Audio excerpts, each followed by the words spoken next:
Hey guys, what's going on? It's Eli, back with another review video, and continuing on with the Superman review marathon. So yes, that's right. We now come to the second Superman film. And yes, you read the title, and, well, you also saw the thumbnail. Yes, I'm reviewing the Richard Donner cut of Superman 2. Yes, and I'll go ahead and say this. The Richard Donner cut of Superman 2 is my preferred version. Yeah, and I'm sure the same would go for some of you. And in respect to those that would prefer the theatrical version, I understand, and I respect any of you that prefer the theatrical version. But at the same time, knowing the history of what went down when Richard Donner and all of those that worked on the first two Superman films, keep in mind, and as was mentioned in, the last review of the first Superman film, that the first two Superman films were being filmed back to back. Unfortunately, because for Richard, not being able to finish the rest of Superman 2 and to finish up on the first Superman film, and because, he clashed with the Salkinds and eventually he got booted off the franchise, and unfortunately, with what Donner wanted to bring to the second installment didn't come to be, then enter Richard Lester, and from there on, But, because now that we have Donner's version, his vision of what he intended to bring to the second installment, because, it's really amazing. Despite the fact that even the opening to the film of Donner's cut specifically states that, that footage that they weren't able to film and they had to use some test footage to incorporate into the cut. It's understandable. It is. And, again, because of the rewriting, too many cooks for Superman 2, it's all understandable. And, the Donner cut, and with the first things I have to say about the Donner cut, because it's not bad at all. It's extraordinary because, as I've done my research on the Donner cut, and it seems that, a lot of people do seem to prefer Donner's cut. I mean, especially, the fact that it stays with the vibe and such, just like with the first movie, and there's not a lot of humor like what would be in the theatrical version of Superman 2, thanks to Lester, and very important scenes that were added to Donner's cut, most notably Jor-El, because with Jor-El being absent in the theatrical release of Superman 2, and some stuff that were in the theatrical release that were cut, that were not filmed by Donner, although a good majority, just a little bit of what Lester shot is in Donner's version. And, it works pretty well.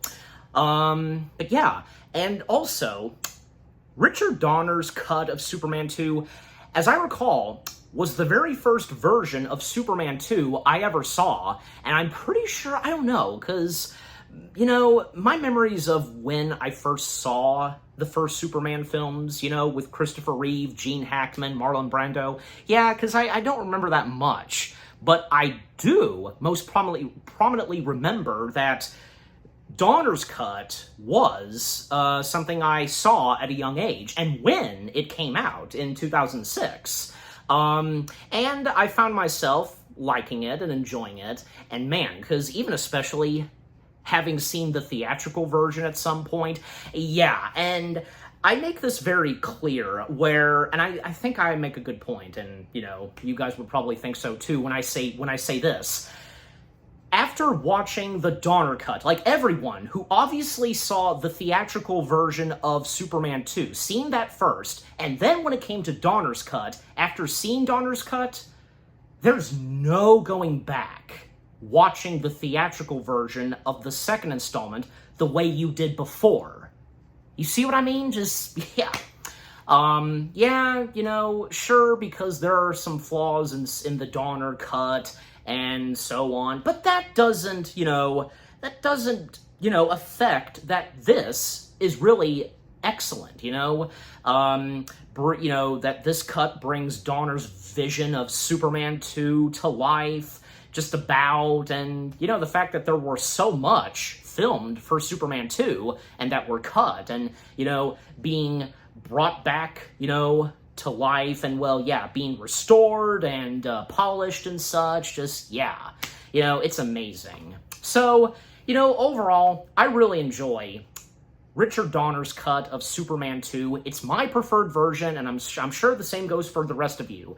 And if you like and prefer the theatrical version, that's perfectly okay. Yeah.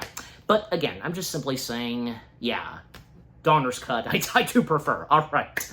So, with the first things I've had to say about the Richard Donner cut of Superman 2, now, as always, for me, read the description / the story. Kryptonian villain General Zod and his henchmen are accidentally freed from their outer space imprisonment, which of course being the Phantom Zone, and threaten Earth with destruction.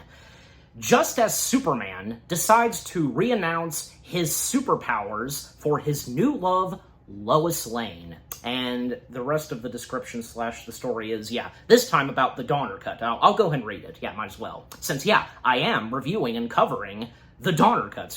So, it continues. This alternate version of the film is based on footage shot by director Richard Donner before being replaced on the project. And it includes material not seen in the film's original 1980 release.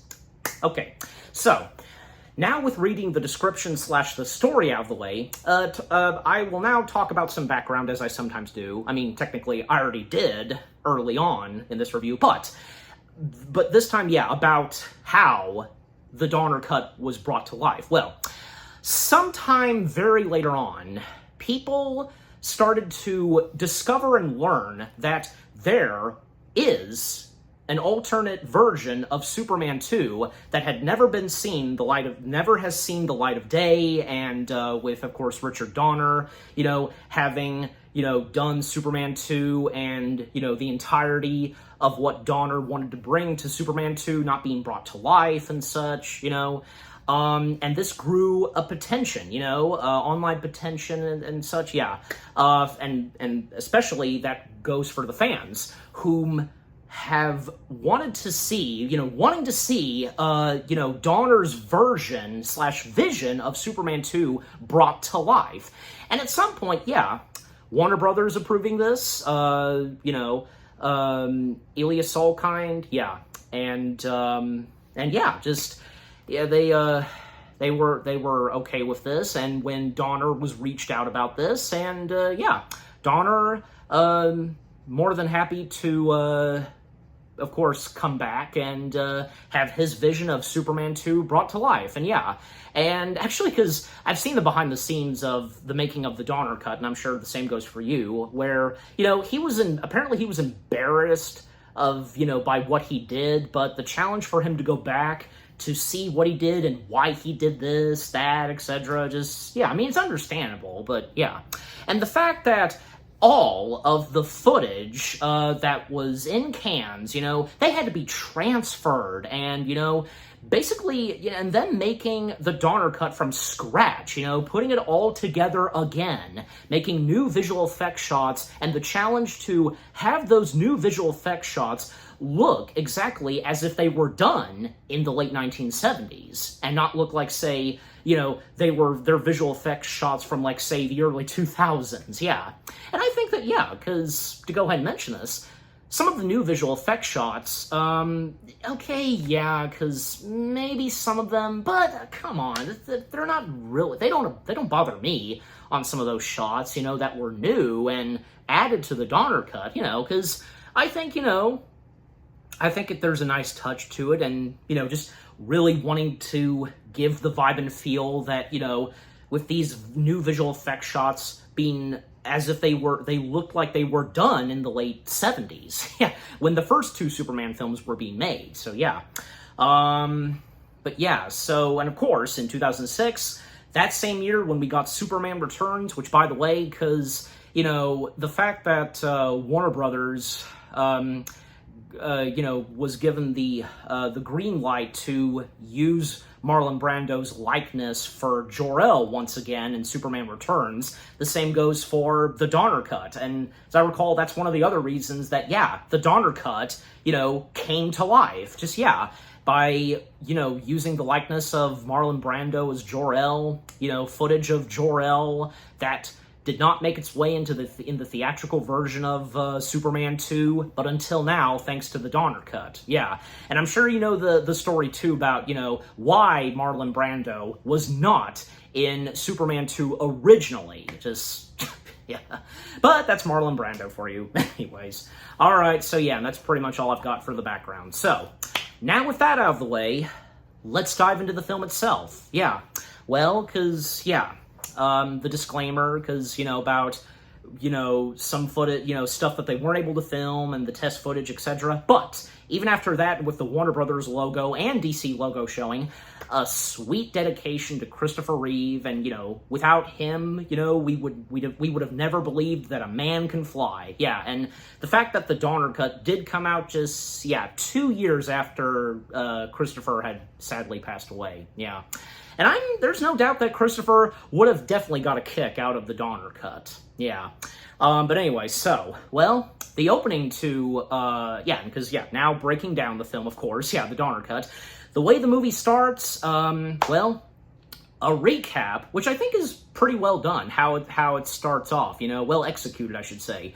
A recap on the first film, and, because, seeing, General Zod and his two henchmen, Non the Destroyer and Ursa, and of course, General Zod, once again being played by good old Terrence Stamp, Ursa, Sarah Douglas, and Non being played by Jack O'Halloran, because they're on trial for their crimes, and, Jor-El, Marlon Brando, of course, being there, and, some extra shots that we see, and to have it feel different, than, say, how it is in the first film with that trial scene, different angles and shots of the characters, but of course you know this. And, with them being imprisoned, with the Phantom Zone, and, well, turns out that all three of them witnessed the destruction of Krypton, and, well, them being flown away, because,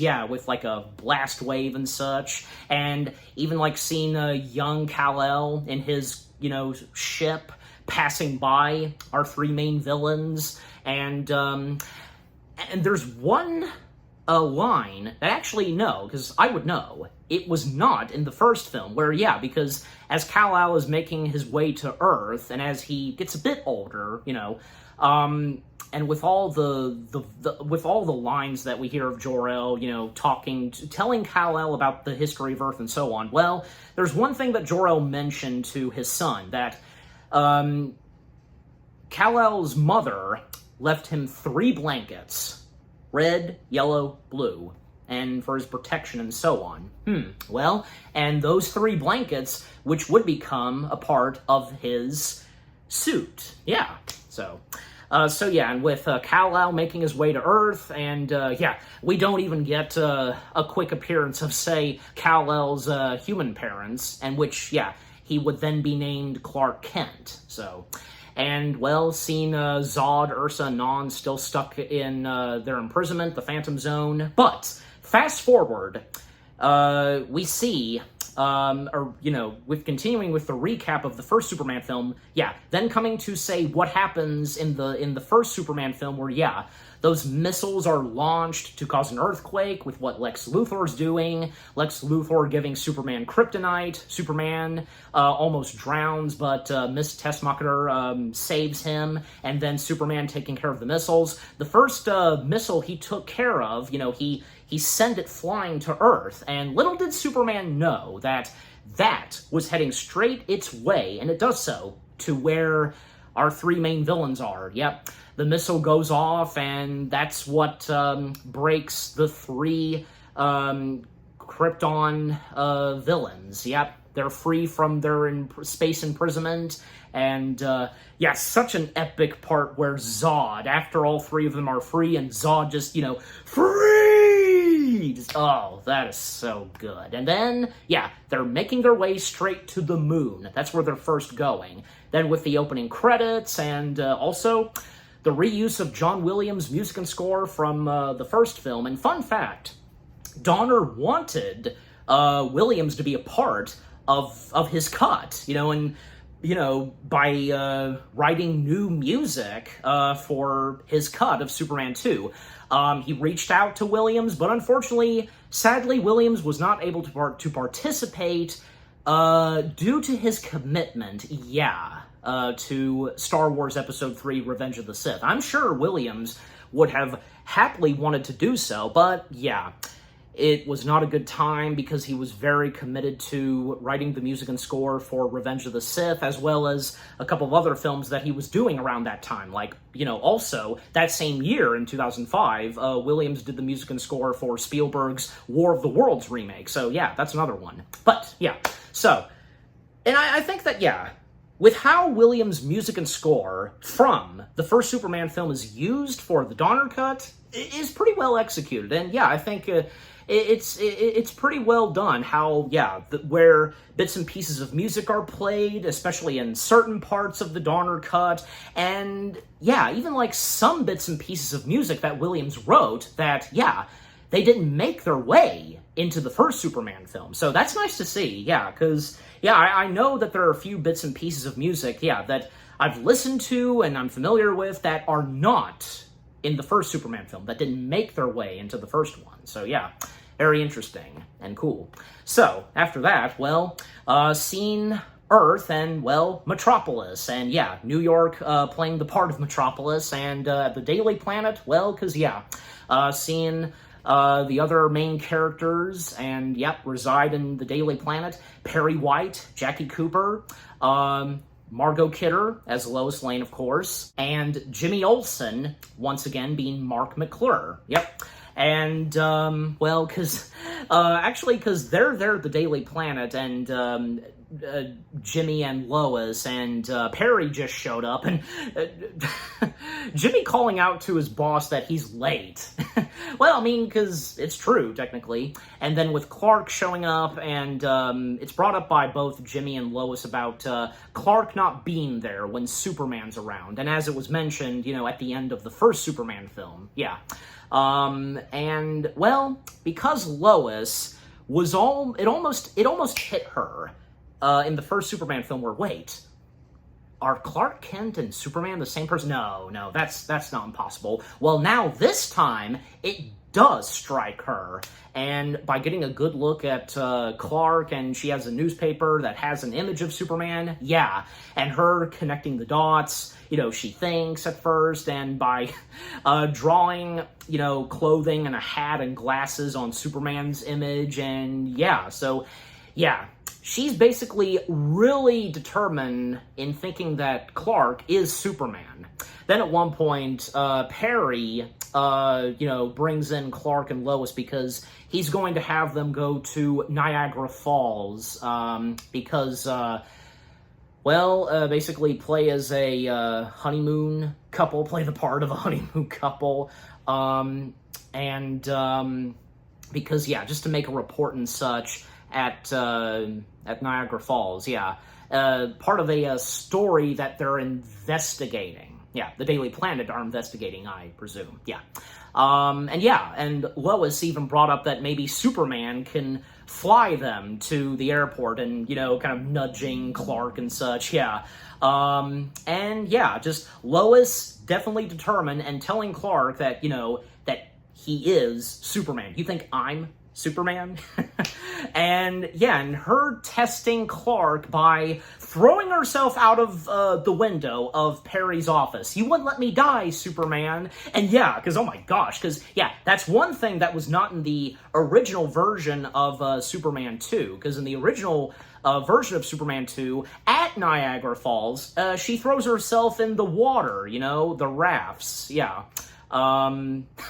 Geez, I don't know, because which do you think is better? What's in the Donner cut or the theatrical? Personally, I don't know. I think I would go for how it was done in Donner's cut. Yeah.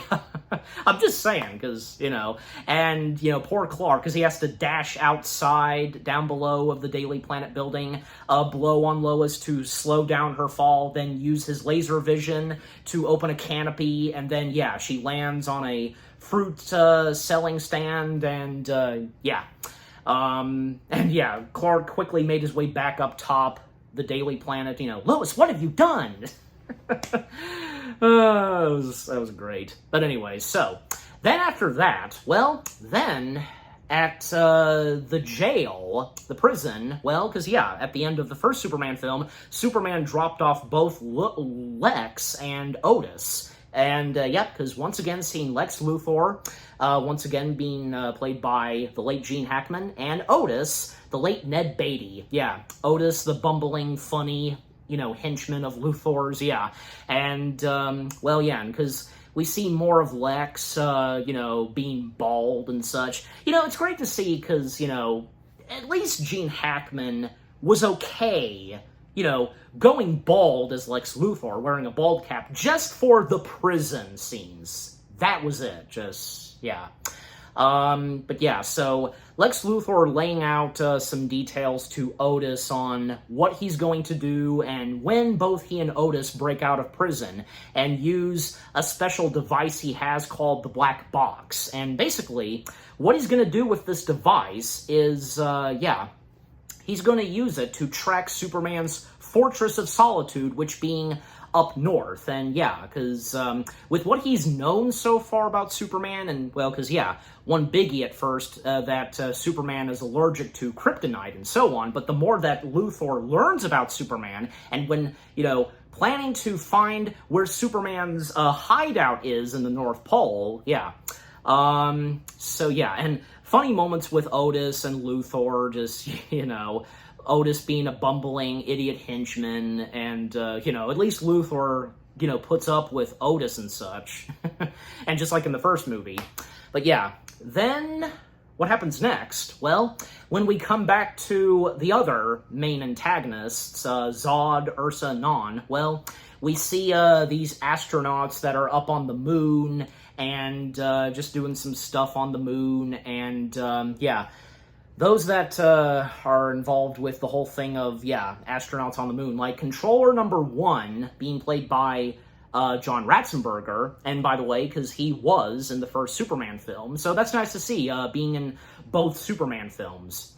And Controller number 2 being played by Shane Rimmer, and there's also Nate, one of the astronauts, being played by John Morton, Boris, played by Jim Dowdall, and, so they're doing their business on the moon until, we see Ursa first popping in, interacting with, I believe, Boris, the one with the mustache. You, what species are you? I'm just a man. A man. And keep in mind, because Ursa, she has a hatred for all mankind. Jeez. And yet she can stand serving alongside with Zod? Okay.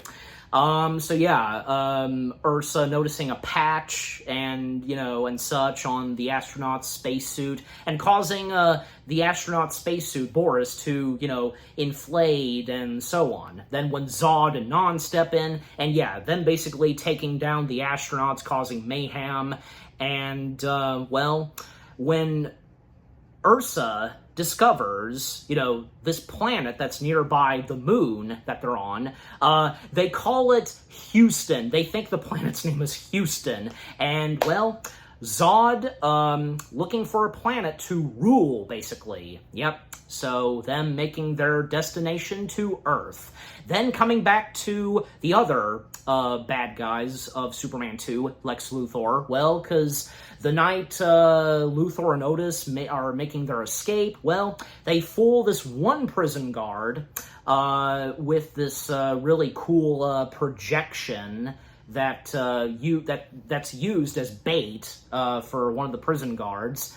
And and by the way, because that one prison guard was played by Gold Leader from Star Wars. Yeah, it's him. You know who I'm referring to when I say Gold Leader, so. And by the way, because there's another Star Wars cast member that appears in Superman 2, reporter, news reporter, obviously, being played by the late Richard Lepardmenter, if I'm saying his last name right. And by the way, fun fact, he was married to Sarah Douglas, aka Ursa. So yeah, that's interesting. Well, I mean, and that's cool to see, because both of them, when they were married at the time, because they were both in Superman 2. And by the way, because also, yeah, Ursa's voice being dubbed by What's-Her-Face, who would go on to be, one of the main villains for Superman 3. So, yeah. But yeah, and there's other cast members that are uncredited, and even because Baby Kal-El, being played by young Aaron Smolinski. Yeah, I think I said that right. But yeah, so anyways. So, with Luthor and Otis making their escape from prison, the projection that, shows them playing chess, it fooled the prison guard. Well, yeah, they're outside, and luckily, they do not get caught by the other security guards outside, even the one that's shining the light, because the one guard is getting distracted by TV that's being played.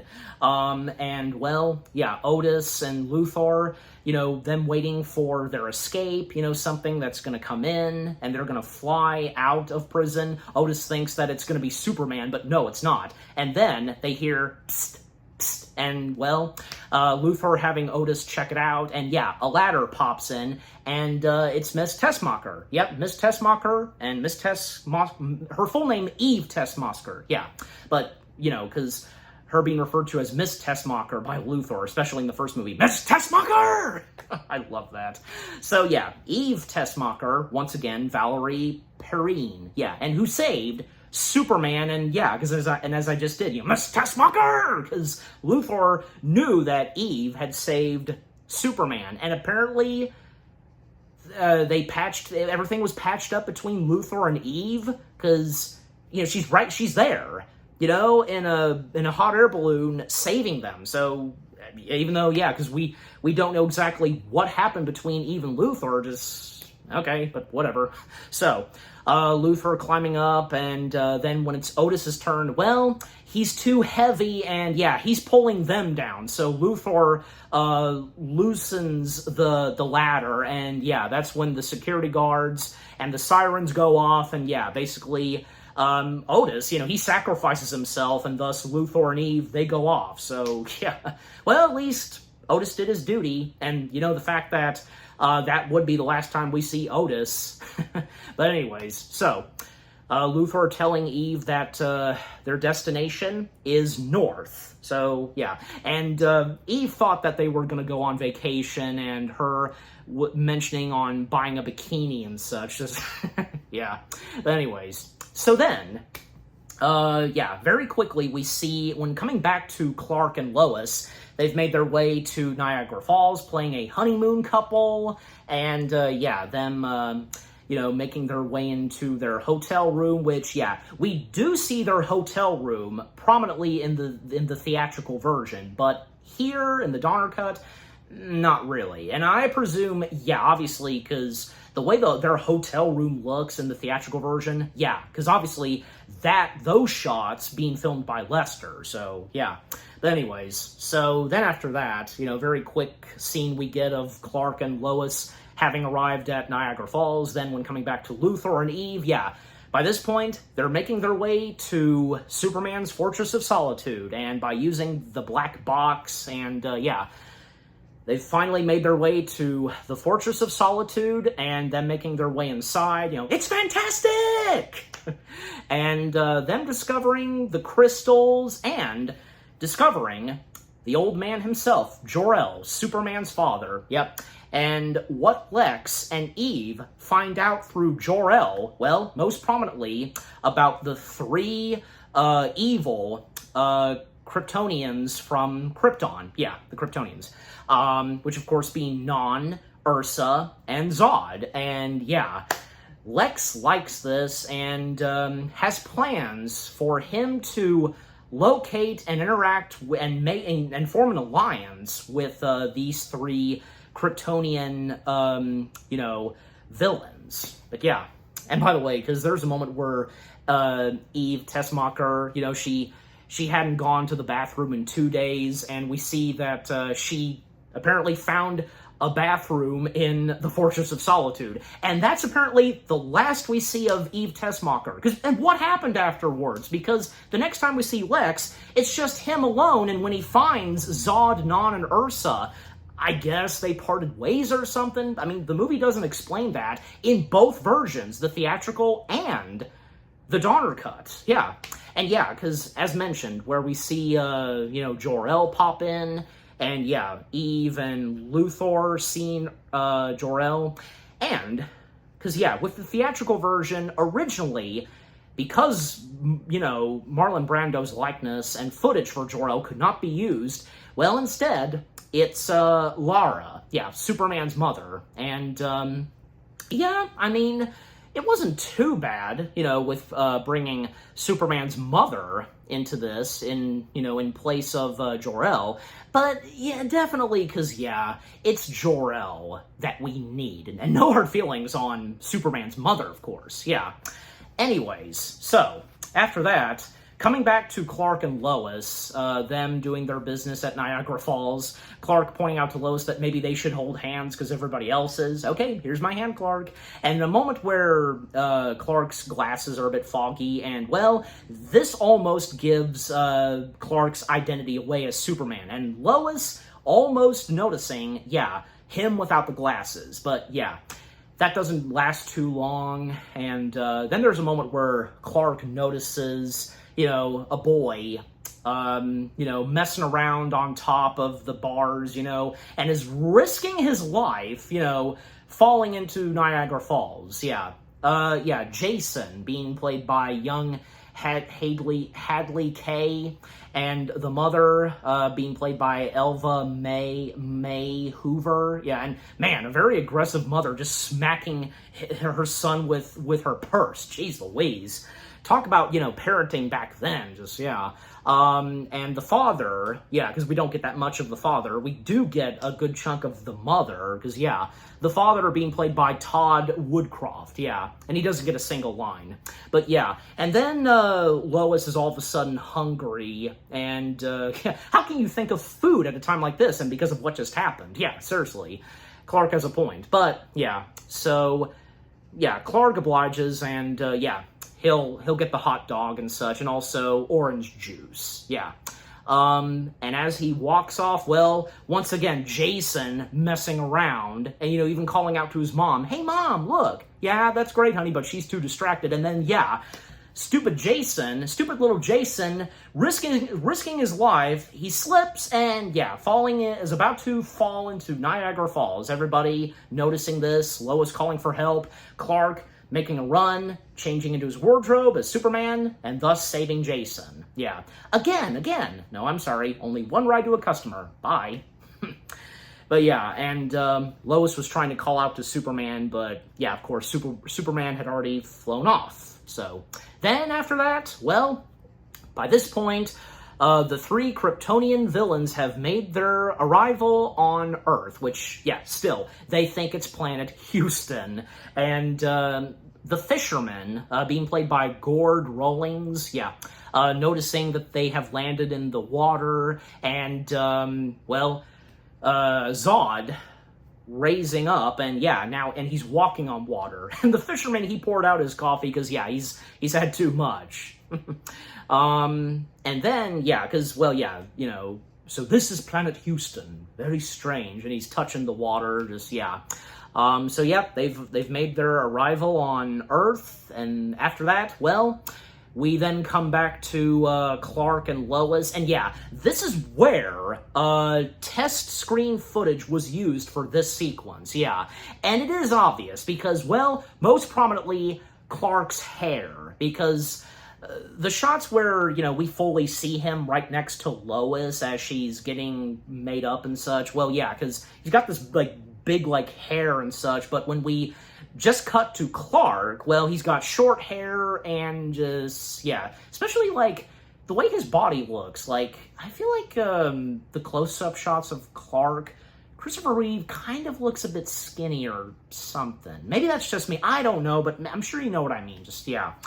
Now, I think that, in my opinion, in all honesty, with the screen test footage being used for, the sequence of Clark and Lois, and when Lois officially discovers and that she was right all along that Clark is Superman, it doesn't bother me. And especially, and I know my dad, he especially didn't like the part where, Lois uses a gun, and that's when, Superman's identity is revealed. Well, I mean, when Lois points out to Superman that the gun, is a blank gun. So, of course she wasn't going to just flat out kill Clark, And I guess Superman didn't have enough time to realize that it was a blank gun. Because, I mean, it was happening so fast. So, I mean, that's understandable. But, yeah.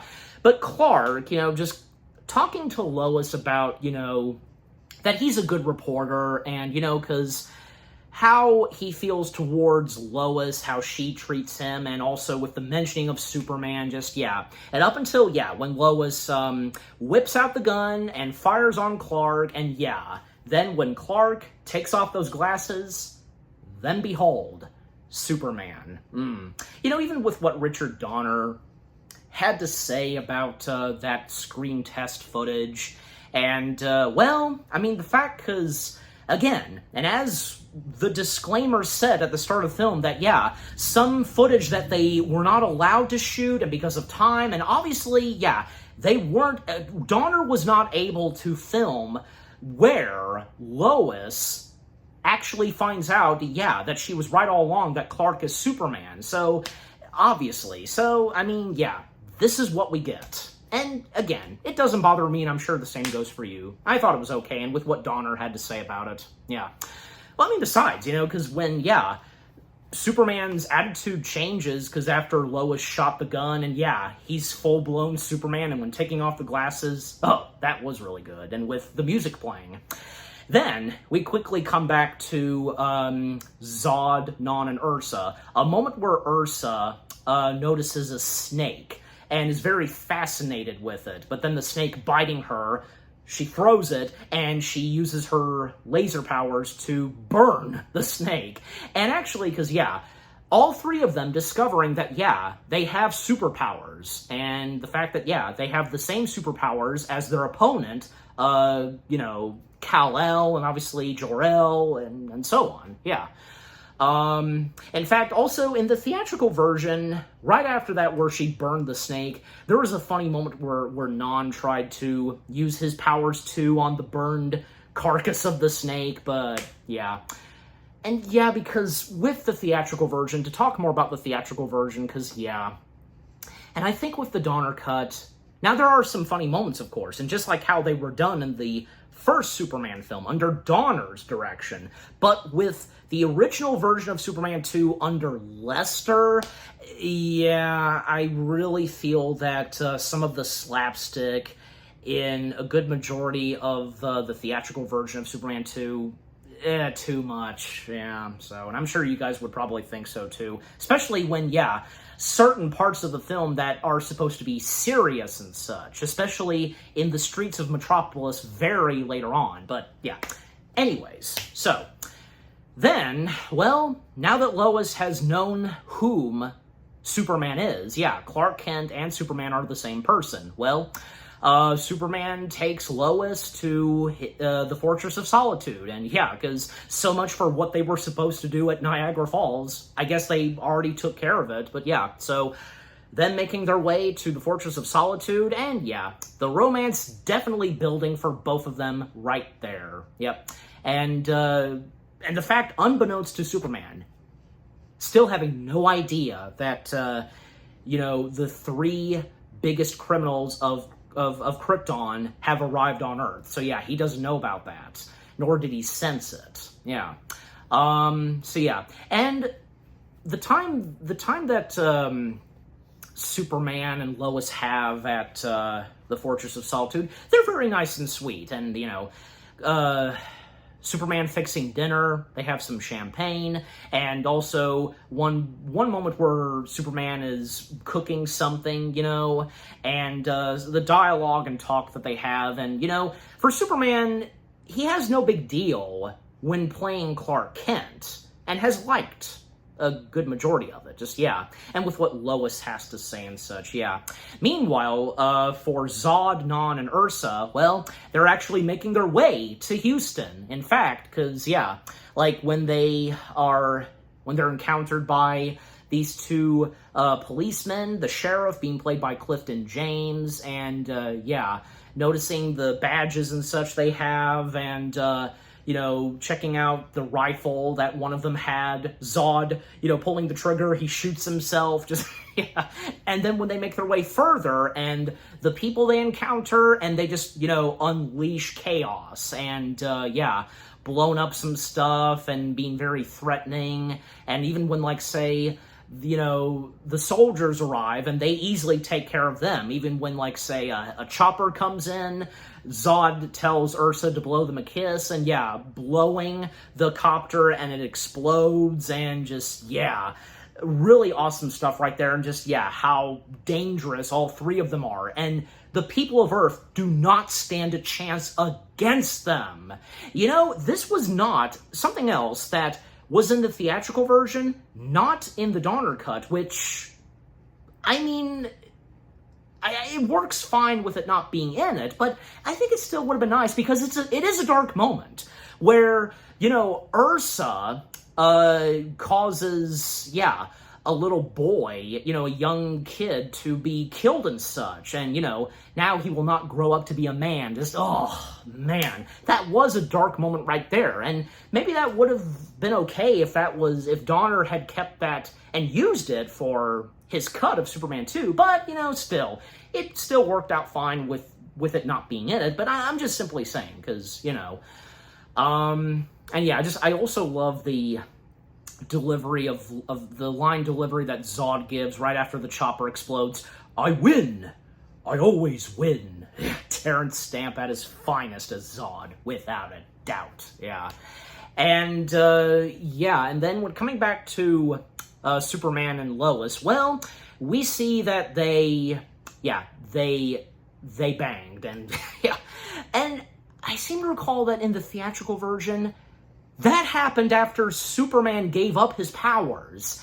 Well, I guess probably Superman made sure that he would not crush Lois while they made love, I'm guessing, but, Well, especially since, the fact that with Superman Returns, the son of Superman, because, that whole thing, and Superman Returns is supposed to be a follow-up to the first two Superman films, ignoring the events of Superman's 3 and 4. I'm sure you know this, but I just thought I'd throw that out, and because that's another story with Superman Returns, my review of that. But anyways, back to it, because and the more mayhem and chaos that the three Kryptonian villains cause, and when, they start to get the attention of everyone around the world, and when this is, being reported live, then, that's Zod proclaiming that he's the new ruler of Earth, and because when they learn the actual name of the planet, which being Earth, and the president, being played by the late E.G. Marshall,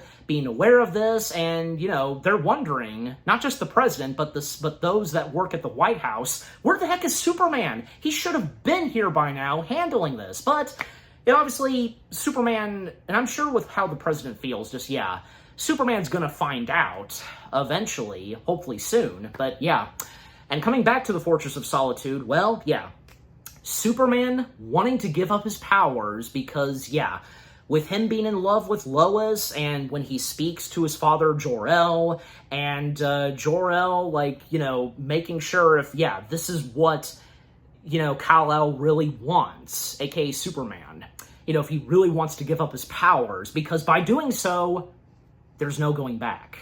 And by, bringing up the molecule chamber, which will take Kal-El's powers away, which, he does so.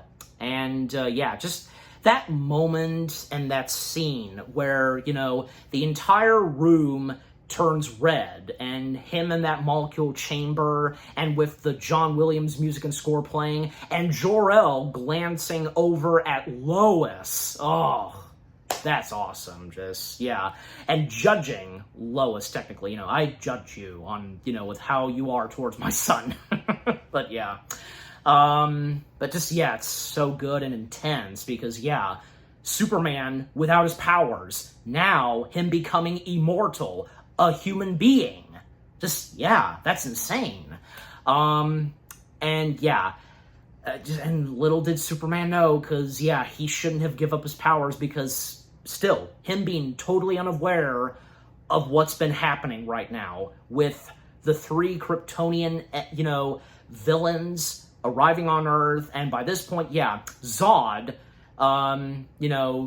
starting to rule Earth, and when he and the other 2, they make their way to the White House, the destruction they cause more, and at Washington, oh man, and yeah, them making their way to the White House, and yeah, everybody in the White House is prepared, have got their weapons ready to fire on them, but but they don't stand a chance against them, but they do it anyways, they do the best they can, even if they're more than likely not going to take them down, and yeah, Zod, Ursa, Non, easily taking them down. Even Zod using a gun. It's pretty cool. It even has a smile. Zod is smiling using it. Yeah. Then when, yeah, they interrogate the president, someone stepping in, pretending to be the president, and Zod quickly realizing that, yeah, that's not the actual president, because the president wouldn't just immediately kneel before Zod, and thus the actual president himself revealing himself, and yeah, by mentioning that someone will stop them, and yeah, with the mentioning of Superman, and the president wishing he knew where Superman is, but yeah, because they don't know, hopefully, yeah, Superman will emerge and take care of the three Kryptonian villains once and for all. So, yeah, anyways. So, yeah, and coming back to Clark and Lois, because, yeah, now that Clark has given up and, he no longer has his powers, now he's immortal, now he's more of a human. Well, at one point, and yeah, because they've left the Fortress of Solitude and North, and they make their way to this diner, and actually, because they drive past Richard Donner, because he makes a cameo, man walking past the diner, yeah. And yeah, because Richard Donner making cameos in some of his movies, so yeah. But anyway, so, making their way to the diner, and yeah, and those that are at the diner, well, because yeah, the diner owner being played by Tommy Duggan, I think Dugan, I'm sorry, yeah, I think it's Dugan, yeah. Again, you know me sometimes. Yeah, so the diner owner and the waitress being played by Pamela Mendel, and someone that steps in the diner, which, yeah, even like those that work at the diner know who this is, and that he is the smell of trouble. This dickhead truck driver named Rocky, being played by Pepper Martin. Yeah, because they know Rocky's attitude, and yeah.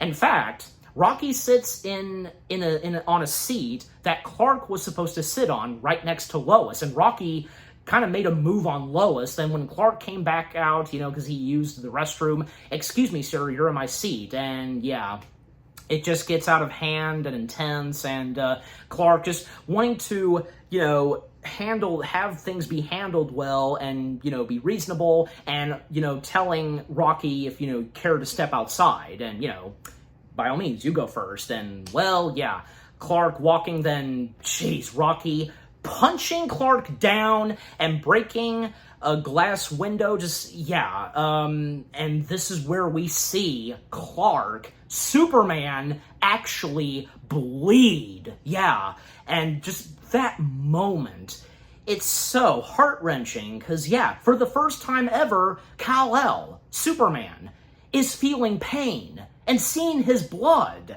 and feeling that, Lois should hire a bodyguard from now on, but Lois not wanting that because, with whom she's in love with and such. Just, yeah.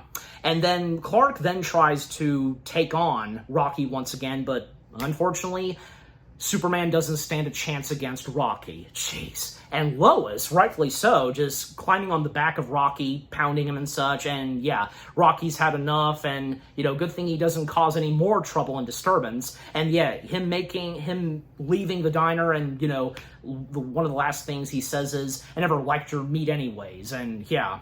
Then after that, well, when Lois comforts Clark at a booth, then the waitress trying to lighten the mood and, play the TV and such, and, well, if things couldn't get any worse for Clark, well, yeah, this is where Clark and Lois, but most prominently Clark / Superman, discovers that, yeah, Earth is in grave trouble. The 3 Kryptonian criminals arriving on Earth, and that, of course, being Zod. And yeah, Superman knowing about Zod, well, because, yeah, thanks to, obviously, his father, Jor-El. Yeah, because Jor-El giving Kal-El the heads up on the 3 Kryptonian criminals. And, yeah, the president making a statement about General Zod, but then, breaking the rules from Zod, and, where are you, Superman? We need you! And then Zod, grabbing the microphone, who is this Superman? And then calling out to Superman, and, yeah. And then Superman, then, realizing that he needs to go back. He needs to go back to the Fortress of Solitude to get his powers back, But how? Because he gave up on them, and that was it.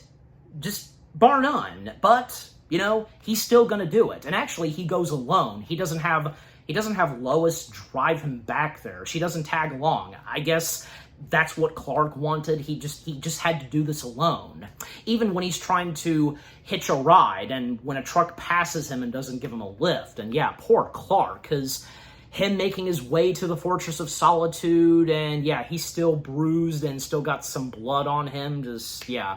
But, coming back to Zod, Ursa, and Non, because yeah, by this point, they have now taken over the White House, and it seems like they're kind of bored, yeah. But that is until Lex Luthor finally steps back in, and yeah, having locate Zod and the others, waving a white handkerchief or something, because, obviously truce, surrenders, yeah.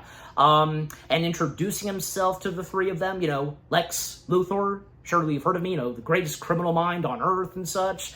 And Ursa and Non don't waste time about to approach him, and, well, they're obviously going to take him down. But, yeah, Zod telling them that, he can give them anything they want and so on. And by mentioning to them about the son of Jor-El, that they do not have. And, yeah, because them now being aware that the son of Jor-El is present on Earth. And, yeah, the son of Jor-El, their jailer, and because Superman was mentioned, they have no idea who this Superman is. Yeah, that's when Lex Luthor tells them that he goes by Superman, and with Zod saying, so this is Superman. Yep.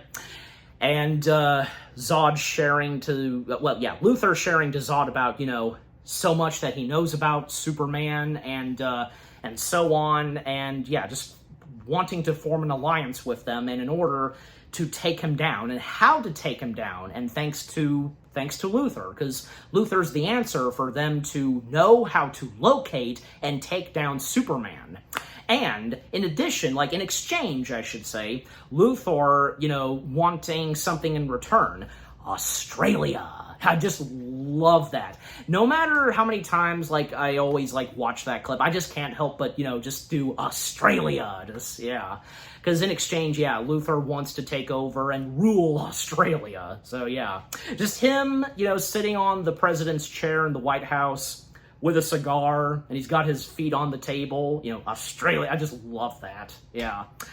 But, yeah. Then coming back to Superman / Kal-El, because he's made his way back to the Fortress of Solitude. And, yeah, because he's trying to call out to his father because of the mistake he's made, giving up his powers, and, because he turned his back on humanity, and so on, because, yeah. And, he didn't do this intentionally, obviously. Especially because, again, how was he supposed to know? He had no idea that the three Kryptonian criminals would be present on Earth and that they had been set free.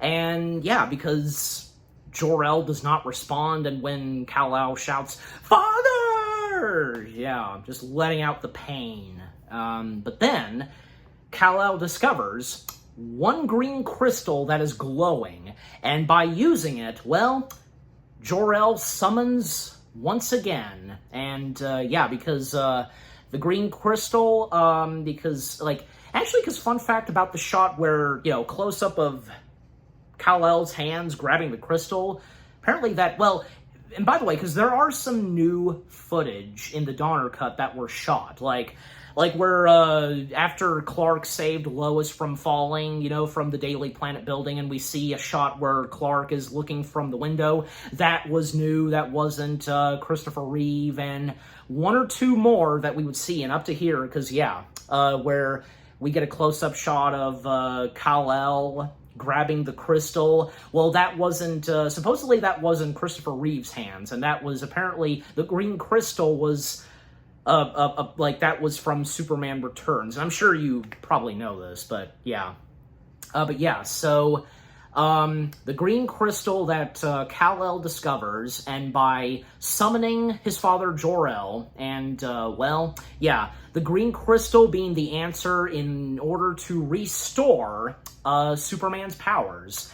And basically what happens is, and this right here with Jor-El is really powerful. And man, because with what was missed out in the theatrical version, well, us finally seeing it, and in the Donner cut, God, because with Jor-El basically stating to Superman that, they will never see and speak to each other again because, in order for Kal-El to get his powers back, Jor-El gives his powers away to give to his son, because this ties everything with, the father becomes the son becomes the father and gets the power. You know what I'm talking about. Just, excellent. And with the music that plays right there, and because we see Marlon Brando on screen with Christopher Reeve touching Kal-El's shoulder and, giving up to himself to give his son's powers back. Just, a finest moment right there that was missed out in the theatrical release. Because in the theatrical release, he just finds the green crystal and then that's it. The next time we see him, he gets his powers back. But right here, this explains everything. And again, it ties everything together and such with, the whole thing of the father becomes the son, etc. Yeah. And, Kal-El doesn't want this to happen because, with this happening, then, Jor-El is no more. The last time that Kal-El will ever speak to Jor-El with the messages and such that Jor-El left and, the proper way to interact with Jor-El,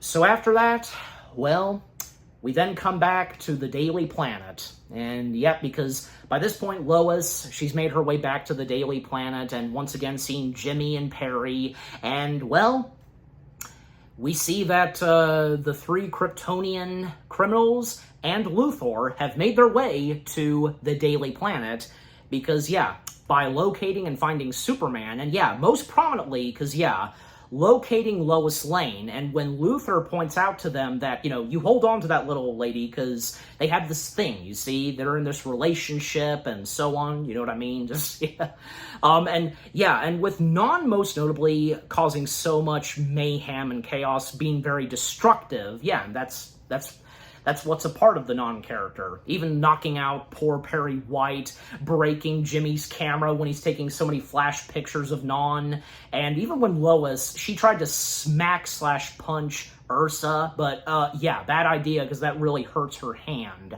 And I just love that part where, where they think that Jimmy is the son of Jor-El, but no, but I bet you're a son of a Jimmy, because, obviously Jimmy was about to call Zod a son of a bitch. And then Zod sparing Lois for now and telling them to, kill the rest, starting with him, pointing at Luthor, and I just love that, wait, whipping out the white handkerchief and just, don't you remember the White House, the Oval Room? We had a few laughs there, yeah. And by the way, because I didn't talk that much about Ursa and Non, because they too are two other great Kryptonian villains besides Zod, because we know what they're like and their personalities, and again, because Non being very destructive and, his only aberration is violence and destruction, and again, for Ursa, her hatred towards all mankind, which, even did threaten the children of Krypton, and the fact that, Non especially, Jack O'Halloran, he does not get a single word of dialogue in the Superman films. Well, yeah, the first and most prominently Superman 2, because, and that works, because because he just grunts and so on, and it totally works. And just with, the physical performance of Jack O'Halloran, and with him being menacing and such, it's awesome, yeah. And also, fun fact, because the crew, they were very intimidated, just very nervous and scared to, shout at Jack to get on set and start to be prepared to shoot the next scene and so on. And Terrence Stamp, well, he took care of it very well just by, and with what Terrence Stamp said in the behind the scenes, "Jack, you bastard, get over here." and Jack O'Halloran just, sorry, General, because, even from Terrence Stamp, Sarah Douglas, and Jack O'Halloran, because they really got a kick out of their performances as those three Kryptonian criminals. And even Sarah Douglas stated that when she sees herself, she's not seeing herself, she's seeing a completely different person. And that's a good thing, because, obviously, because, all three of them being the total opposite of their three characters, Also, apparently, both Sarah Douglas and Jack O'Halloran, they didn't get along with Christopher Reeve. Because when I looked that up, I was only finding, Jack O'Halloran not getting along with Christopher Reeve, because apparently the reason why, most prominently, O'Halloran and Reeve didn't get along is because, well, Christopher Reeve, I guess, was uncomfortable. The fact that O'Halloran was a part of this mob gang at one point. Yeah, because I'm not joking, because that's what I read. But, I didn't see anything of, why Sarah Douglas and Reeve didn't get along as well. I mean, I presume that, even as of now, because obviously they have, I'm sure, because, I'd like to think they have some respects for Reeve, because, for them not denying that Christopher Reeve was a fantastic actor, and he definitely, was the definitive, made the role of Superman what it is. You know what I'm saying? Just, I'd like to think that. But, anyways. So, then, it doesn't take too long for, because now that the three Kryptonian criminals, and with Luthor being in the Daily Planet, well, Superman arriving finally, he has his powers back, and have you ever heard of freedom to the press, with what he says to Zod? I don't know, which line would you prefer? This in the Donner cut, or in the theatrical? Where in the theatrical he said, "Would you care to step outside?" and such, Also, I didn't bring this up early on, because the original way how Zod, Non, and Ursa escaped their space imprisonment, well, because in the theatrical version, Lois was present at Paris, France, because apparently these group of terrorists were threatening to blow up the Eiffel Tower. But of course, Superman being there to dispose of the bomb that was in this elevator shaft, throwing it into space, and it made its way to where the three Kryptonian criminals are, and not that I'm complaining about that, I think it's okay, but what's in the Donner cut, I'm pretty sure that's probably what, Donner intended it for it to be. One of those missiles that, Luthor launched, and Superman disposing it into space, and besides, keep in mind, because with the visual effects, they actually, because there were some visual effects shots that were not used, especially for, say, Superman 2. And the fact that, because they used some of those visual effects shots that were done in the late 70s, and, most prominently, the shots of the missiles. Yeah, awesome. Couldn't let those go to waste.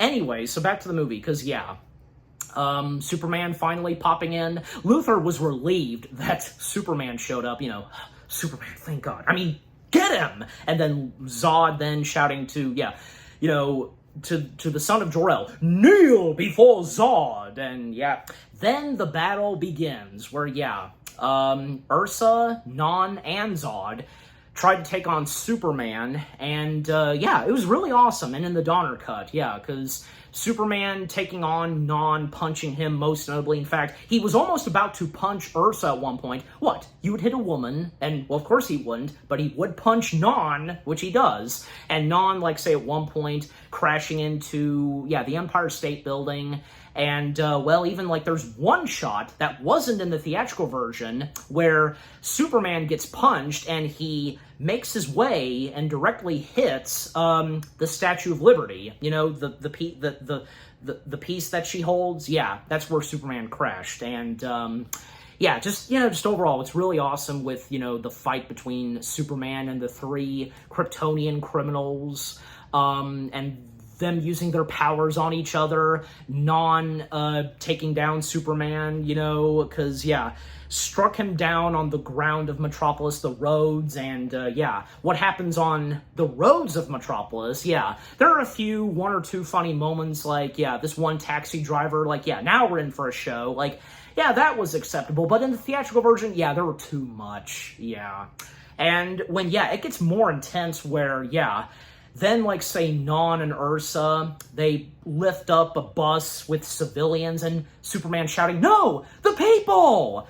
And Zod ordering them to throw it. And they do so. Superman catches it, but, crashes and collides with another vehicle. And the civilians believing that Superman is dead. In fact, more of that was happening, because, Superman, using, a mirror to, the laser vision that was coming through Zod, hitting the mirror, then it hits back at him, and just, And even, when, they were about to cause a truck to blow up, but Superman stopped that. But when it came to Superman being struck by the truck with another vehicle, and the civilians of Metropolis think that Superman's dead, and they take it upon themselves to go after the 3 Kryptonian criminals. But the 3 Kryptonian criminals, blowing wind at them, and this is where we see everybody being blown, and there's a few characters, this one guy with billboards or, posters, on him, or this one guy with roller skates. Now in the theatrical version, too much slapstick. And this is supposed to be a serious moment. I mean, it was acceptable where, we saw one guy with roller skates and so on, but that's enough. Because, in the theatrical version, because, there was these 2 guys with ice cream or someone on the telephone, and he still is on the phone, that's too much. In fact, because even when this movie was first released in 1980, people did complain about too much slapstick. But that didn't affect the fact that everybody really enjoyed Superman 2. Despite the fact that there were too many cooks, it didn't turn out that bad as expected. But now that we have the Donner cut, you get the point. So, anyways. However, with Zod, Non, and Ursa blowing wind at them, Superman, he's perfectly all right. And by seeing what's happening, because he then just flies away. Because, he was trying to take on them, but, he can't stop them. And he doesn't want the people of Metropolis to be hurt. And, I wouldn't say, because everybody felt that Superman was leaving them, that he chickened out. But I don't know if that was really the case. I guess, probably, and the way I view it, probably just Superman attempting just to, get them to stop hurting the civilians of Metropolis, and then get them to follow him, because obviously Superman would know that, they're gonna find him at the Fortress of Solitude. So yeah, and even like Zod making a comment, so he is a coward after all. And yeah, once that's over, the battle and Superman fleeing Metropolis, well, yeah, then Zod gonna proceed on killing them, including Luthor. However, Luthor mentioning to them this time about where to locate Superman, about, mentioning Superman's address and so on. And yep, so that's what happens. The three Kryptonian criminals, and with them, Luthor and Lois, making their way to the North Pole, to the Fortress of Solitude, where they will locate Superman. Yep. And Zod calling out to the son of Jor-El to show himself and to face them, which he does so. And in the theatrical version, yeah, what the crap? Because, yeah, obviously, because, yeah, those shots were shot by Lester, and clearly because that's not what Donner had in mind, because there's another battle that this time takes in the Fortress of Solitude, where apparently, like, there's one moment where Superman throws, like, the symbol on his suit, like, at Non. How's that possible? Or when, like, say, most notably, Superman multiplies. Okay, I mean, looking at that as of now, and with the Donner cut, what? Because, but what happens in the Donner cut, oh yeah, it's much better, at least in my opinion, and maybe you guys would think so too.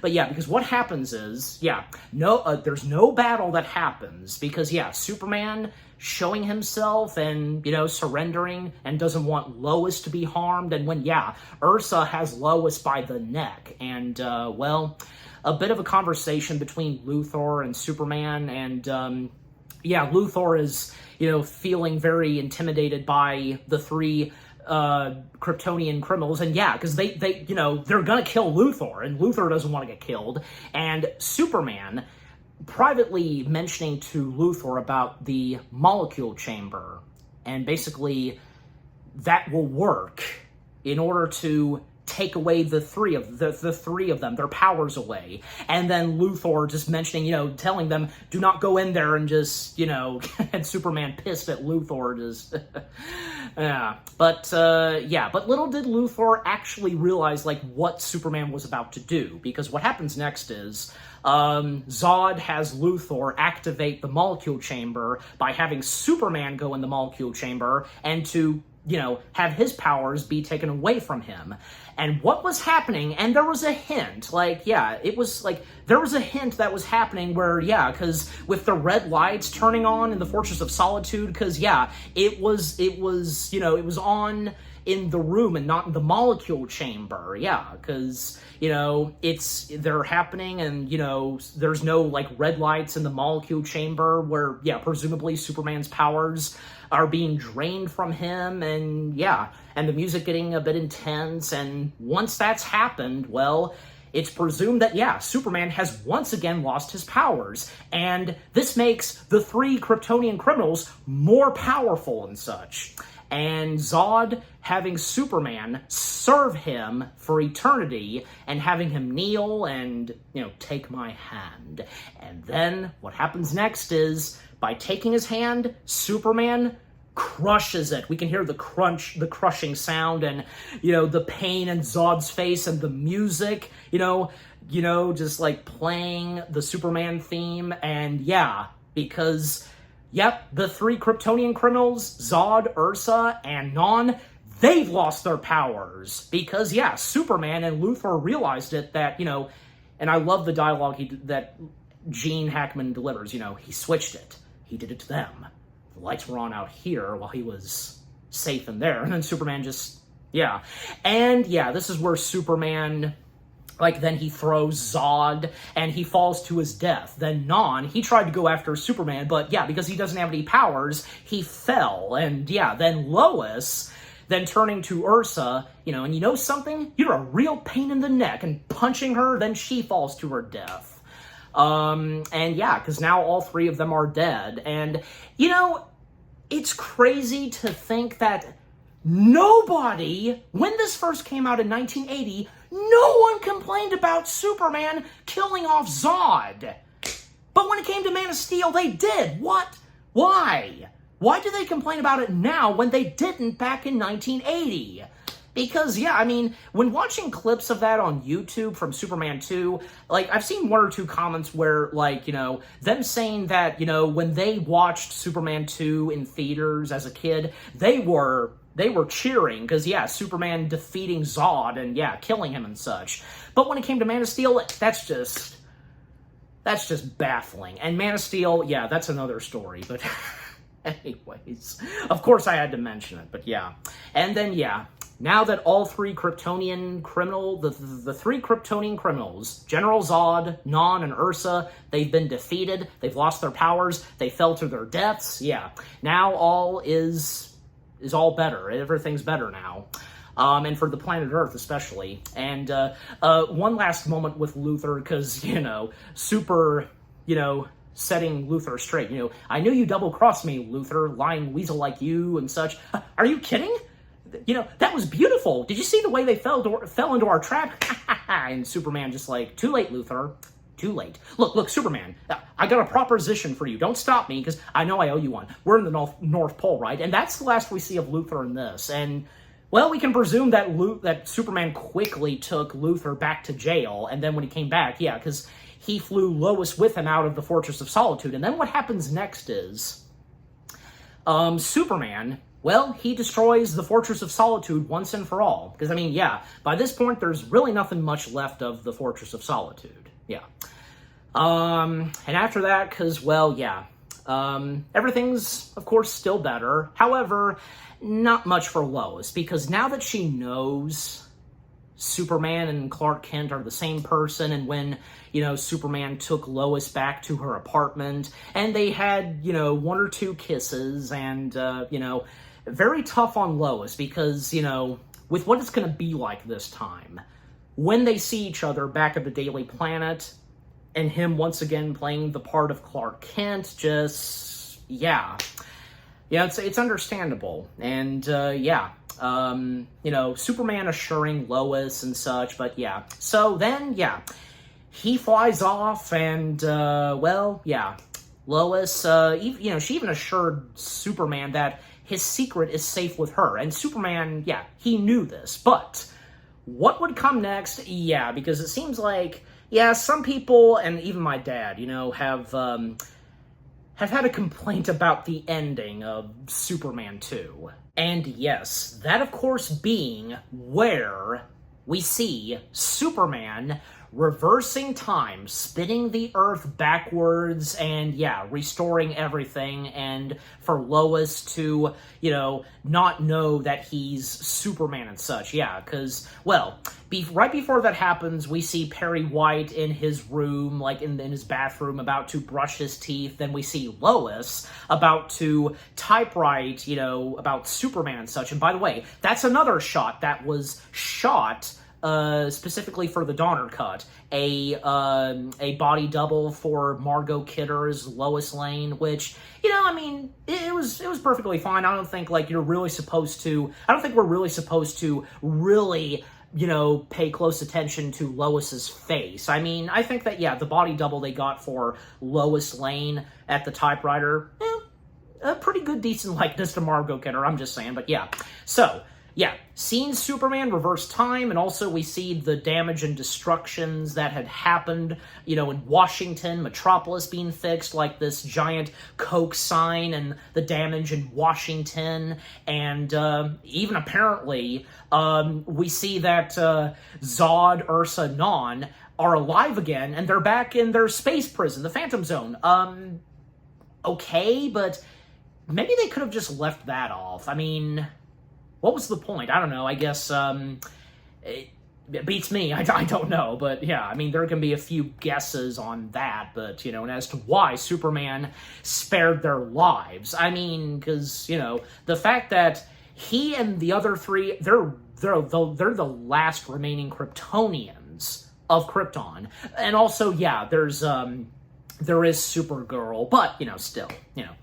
But yeah, so with all that happening, and yeah, Superman reversing time, and keep in mind, and as was mentioned in the last review of the first Superman film, where with Superman reversing time, spinning the Earth backwards in Superman 2 and the Donner Cut, that's what was originally intended for Superman 2 when Donner was still attached. Yeah, they considered that to be the ending for Superman 2 and not for, say, the first Superman film. But the producers and such, they liked this and they wanted it to be for the first Superman film, which, yeah, that's what ultimately happened.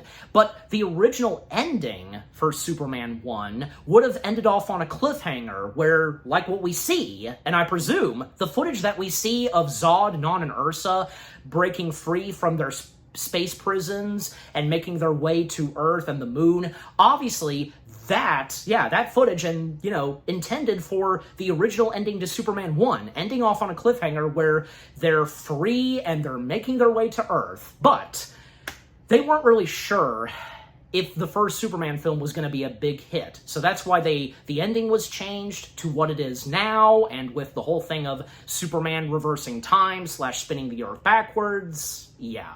So, and I'm sure you guys probably know this by now, some of you. But anyways, but yeah. So after that, with reversing time, and actually, because, I think this is a bit better than, say, what was in the original ending to Superman 2 in the theatrical version, where when they're at the Daily Planet the next day, Superman, kisses Lois, the mind-scrambling kiss. Like, how does that specifically work? Like, in fact, like, they were almost thinking on maybe using that when they were working on the cut. But then, yeah, someone mentioned that, Lois should not kiss Clark Kent. And yeah, that's understandable, because, obviously knowing the whole thing of Lois not knowing that that Clark Kent is Superman, like, it's understandable, I get it. And I think, yeah, with the ending we get in the Donner Cut of Superman 2, it's a bit better than, say, the mind-scrambling kiss. Like, seriously, how is that possible for Superman to do that? So it just beats me. Anyways, and yeah, because after that, well, pretty much everything that happened all throughout Superman 2 apparently didn't happen. Well, maybe, probably Superman left out some stuff that did happen, but yeah, because there's a lot of math to solve that, for yourself and for me. But anyways, so back to it, because we're almost at the end. Because, yeah, the next day at Daily Planet, because actually there was a moment where Perry White, I think, yeah, he had a bit of deja vu or something. Then, Lois is back to her normal self. Well, yeah, her usual self, and how she interacts with Clark. And, Lois mentioning about her being hungry and recommending a pizza and asking Clark to get it. And she'll pay half for it, because, yeah, Clark telling Lois that, don't want to get in trouble because of their boss, Mr. White. But, yeah, then Clark then says that he'll pay for it entirely. And then Lois mentioning to Clark that, he is super. Of course, it doesn't occur to her that she believes that Clark is Superman. Yeah, that doesn't happen to her this time. Then, what happens next is, well, yeah, and this is, yeah, because this is where, yeah, this was kept, where, yeah, Clark makes his way back to the diner and confronts Rocky, yeah, and, yeah, because, I mean, look, the way I view it, and because in the Donner Cut, this happens after Superman reversed time, well, here's the thing. One line that Rocky said, and which I did quote, where Rocky, after he took down Clark, and yeah, like Rocky then saying to those at the diner, I didn't like your meat anyways. Now, presumably, yeah, Rocky was through eating at that diner because of what he specifically said.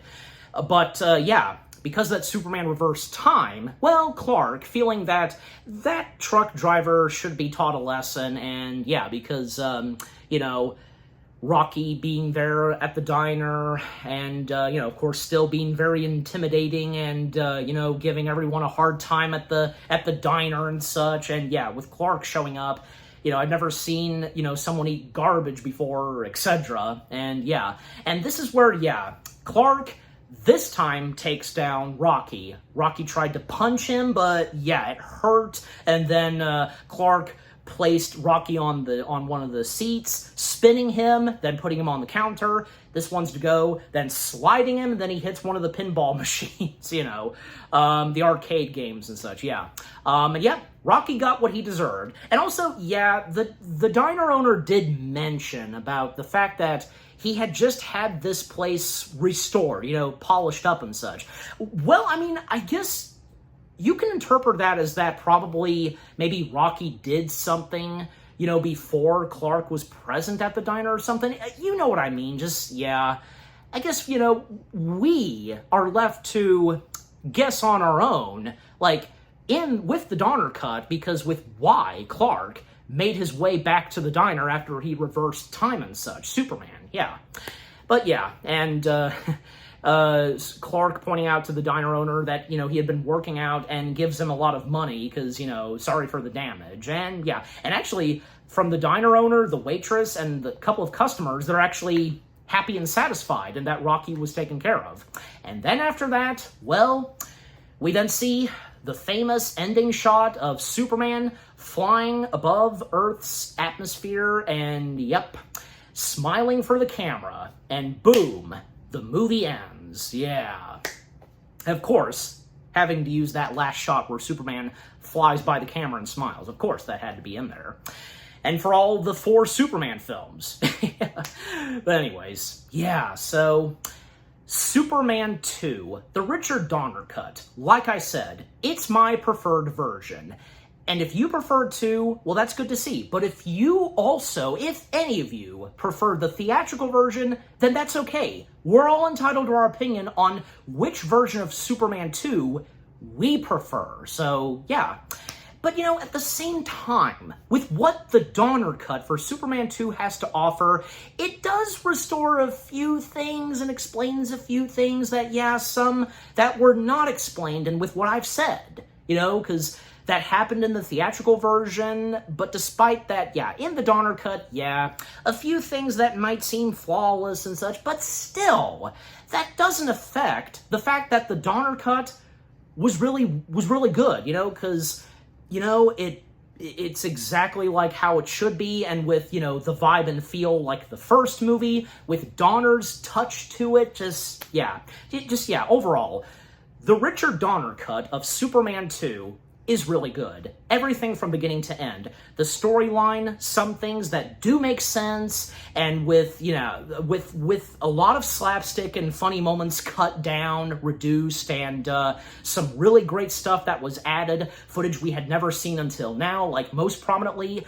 Marlon Brando as Jor-El being in Superman 2, some really good emotional moments, and when it comes to Jor-El sacrificing himself to give his son's powers back, the father becomes the son, etc. Just, yeah. The use of John Williams' music and score, even though sadly John Williams didn't get to write new music for Superman 2, it was still good, because with the use of the music and score that Williams wrote for the first Superman film, including some bits and pieces of music that were not heard in the first Superman film, yeah. And a little bit of footage that were shot by Lester, that's kept in the Donner cut. And it does work. Yeah, some of it does work. Yeah. What was left in the Donner cut that was shot by Lester. Yeah. And say the pacing and stuff like that, it doesn't bother me. It doesn't bother me. And besides, the running time of the Donner cut is only, say, 1 hour to 56 minutes. I mean, it's not even close to, say, 2 hours, because, well, the theatrical version, it was 2 hours. But, yeah. And just, again, whichever you prefer, Donner's cut or the theatrical cut, just, yeah. We're all entitled to our opinions. But again, for me, I prefer the Donner version, and I'm sure the same goes for you. Overall, the Richard Donner cut of Superman 2 is pretty good. It came true. Finally seeing Donner's vision of Superman 2, what he had intended, just, yeah, really awesome to see. And by the way, the fact that Richard Donner's cut of Superman 2 would be the last film that Donner would do, because after this, he didn't direct another movie, and I think that was a really great way to go out for Donner, because, yeah, the fact that finally his vision of Superman 2 came to life, and that was his very last film he worked on / directed until he would sadly pass away, yeah, what a way to go out. And I'm giving the Richard Donner cut of Superman 2, yeah, just why not? In my opinion, and how much I do enjoy the Donner cut. Yeah, okay, so I'm giving it, 8 out of 10 stars. Yes, 8 out of 10 stars for the Richard Donner cut of Superman 2. And what about you guys? What did you think of the Richard Donner cut of Superman 2 itself? Is it your preferred version of Superman 2, or do you prefer the theatrical cut? What are some of your favorite stuff that came from the Donner cut? Do you remember when this finally came to be, getting a DVD copy of it, then a Blu-ray copy?